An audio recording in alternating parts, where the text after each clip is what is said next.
Hey there everybody.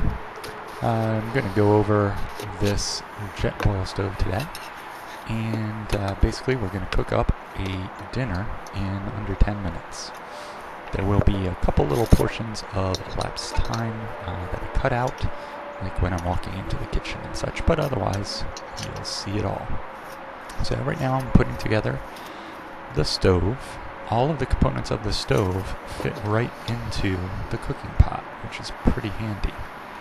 I've used one of these stoves for about a year now for backpacking, and if the power goes out, something like that, it's something that I'll go ahead and use.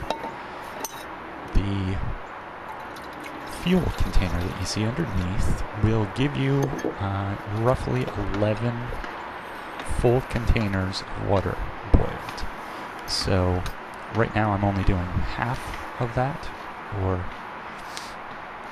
2 cups, but if you were to do the full thing, then you could get 11 different boils out of it. So you can think of this as a backpacking stove that will give you 5 days, no problem.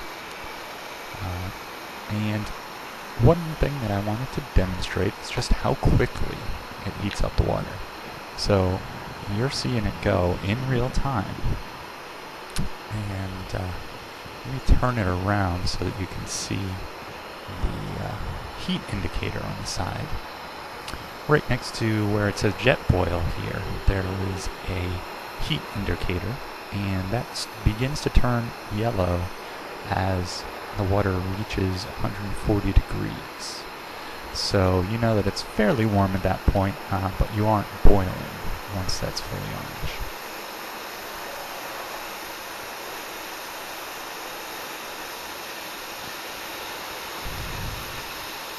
The fuel comes in 2 different sizes made by JetBoil.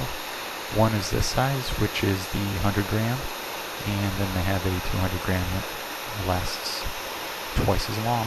So if you were going on a longer trip or had to plan for cooking more meals, that's what you go with. It, however, doesn't fit into the JetBoil Soul, which is what this one is. It will fit into the JetBoil Flash, though, which is the larger JetBoil stove.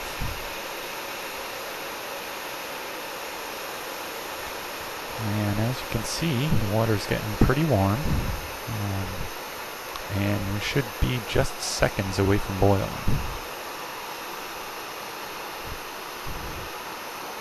Give you a look inside.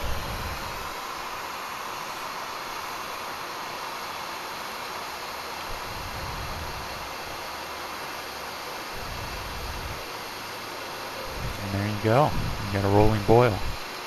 So I will go ahead and close this up, take it off the stove, and then I'll meet you inside for part 2 of our stovetop stuffing in 10 minutes.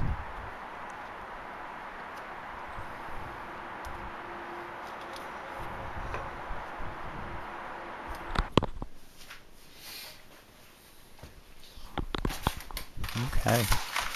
Well, you see our 2 main ingredients here, if you're not counting the hot water. One of them is the Stovetop Chicken flavor, and I'm going to use a complete bag here. This would feed 2 people pretty well.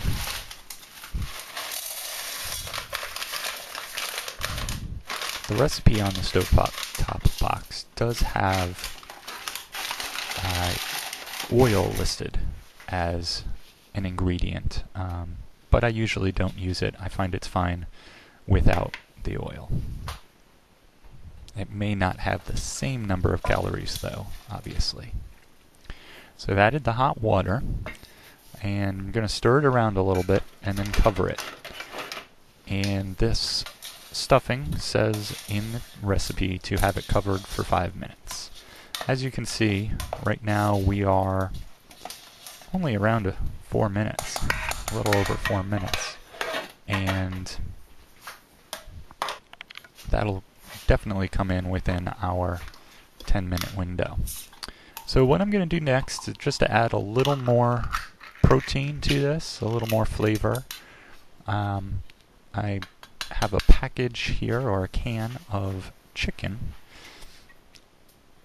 And I'm going to drain that off. Okay. And now we'll add it, mix it into the stuffing. I find that you don't even need to heat it up. The heat of the stuffing that you just poured the boiling hot water into is fine to bring it up to a comfortable temperature to eat it at. So we'll just mix it in here a little bit. And then we're ready to plate.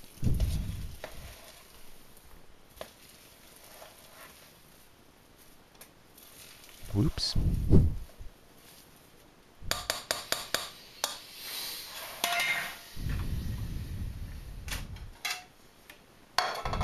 And here we go.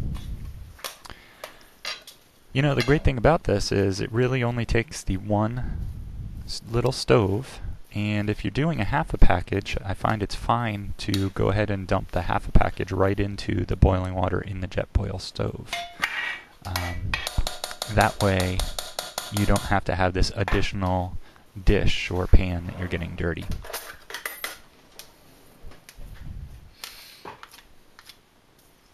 So here we have it in under 10 minutes, our chicken and stuffing, and it's actually quite delicious. This is something that I wouldn't mind eating on a regular basis, not only in a power emergency, whatnot.